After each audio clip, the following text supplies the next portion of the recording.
नमस्कार। प्रादेशिक समाचार के साथ मैं मनोज कुमार शर्मा। राष्ट्रपति द्रौपदी मुर्मू ने आज कहा है कि युवा अधिकारियों के नेतृत्व वाली भविष्य के लिए तैयार पुलिस फोर्स विकसित भारत बनाने में अहम भूमिका निभाएंगी।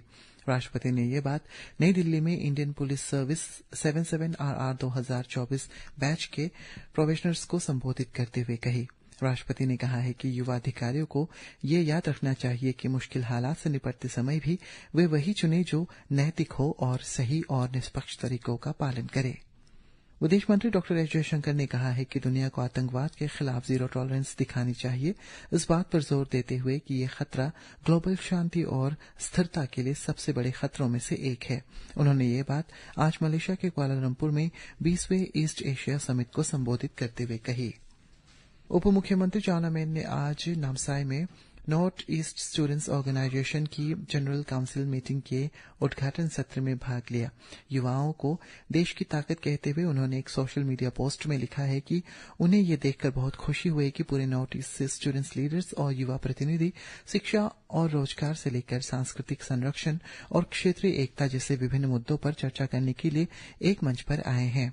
आपसू द्वारा आयोजित इस बैठक में नेसो के chief adviser doctor Samujjal Bhattacharya, NESO के चेयरमैन सामुएल जिरवा सहित 7 राज्यों के प्रतिनिधिमंडल के सदस्य भी शामिल हुए। पंचायती राज संस्थानों में महिलाओं के लिए 1/3 आरक्षण सुनिश्चित करने के उद्देश्य से आज तवांग उपायुक्त कार्यालय कॉन्फ्रेंस हॉल में जिला परिषद और ग्राम पंचायत सीटों के आरक्षण के लिए लॉटरी ड्रॉ किया गया। इस प्रक्रिया की देखरेख तवांग उपायुक्त एवं district election officer Namgyal Angmo ने की, जिसमें तवांग विधायक नामगे शेरिंग एवं अन्य गणमान्य सदस्य भी मौजूद रहे।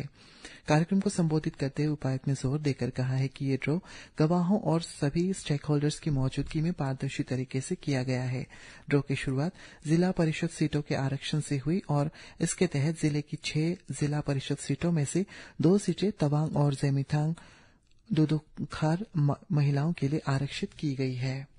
Arunachal Pradesh state health society ने आज नाहरलगुन में सब नेशनल मलेरिया एलिमिनेशन वेरिफिकेशन के लिए डिस्ट्रिक्ट डोसियर्स तैयार करने पर 17 मलेरिया फ्री जिलों के लिए एक दिन की सेंसिटाइजेशन मीटिंग का आयोजन किया। इस बैठक का उद्देश्य डिस्ट्रिक्ट अधिकारियों को सब नेशनल मलेरिया एलिमिनेशन प्रोग्राम के तहत डिस्ट्रिक्ट सर्टिफिकेशन हासिल करने के तरीकों और टेक्निकल जरूरतों के बारे में जानकारी प्रदान करना था, जो 2030 तक मलेरिया फ्री इंडिया के राष्ट्रीय लक्ष्य को हासिल करने का एक हिस्सा है। एमटीबी तवांग चैलेंज का 8वां संस्करण आज से शुरू हो गया है, जिसमें main athlete cross country time trial XCT और जूनियर कैटेगरी की रेस के साथ इवेंट की जोरदार शुरुआत की गई। मीडिया को जानकारी देते हुए अरुणाचल साइकिलिंग एसोसिएशन के कन्वीनर पुरा खोंगखुंग ने कहा है कि इस साल के चैलेंज में पूरे भारत से 35 से ज्यादा राइडर्स हिस्सा ले रहे हैं। उन्होंने कहा है कि इस इवेंट का मकसद अरुणाचल प्रदेश के खूबसूरत और मुश्किल इलाकों में एडवेंचर स्पोर्ट्स और साइकिलिंग कल्चर को बढ़ावा देना है। ये इवेंट अरुणाचल साइकिलिंग एसोसिएशन द्वारा साइकिलिंग फेडरेशन ऑफ इंडिया की देखरेख में और राज्य सरकार के युवा मामलों के विभाग के सहयोग से आयोजित की जा रही है। कल दोपहर पासीघाट की रुइंग कॉलोनी में आग दुर्घटना घटी है, जिसका कारण बिजली का शॉर्ट सर्किट माना जा रहा है।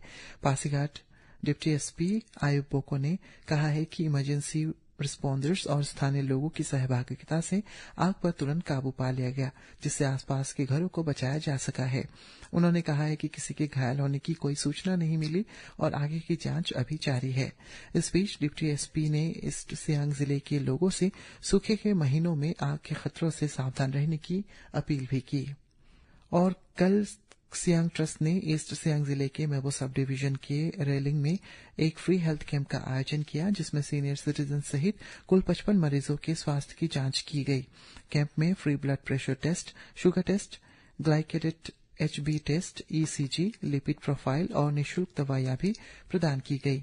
एक आधिकारिक रिलीज के अनुसार इसी तरह आने वाले दिनों में भी इस इलाके के दूरदराज के गांवों के लोगों के लिए भी फ्री हेल्थ कैंप लगाने की तैयारियां की जा रही है।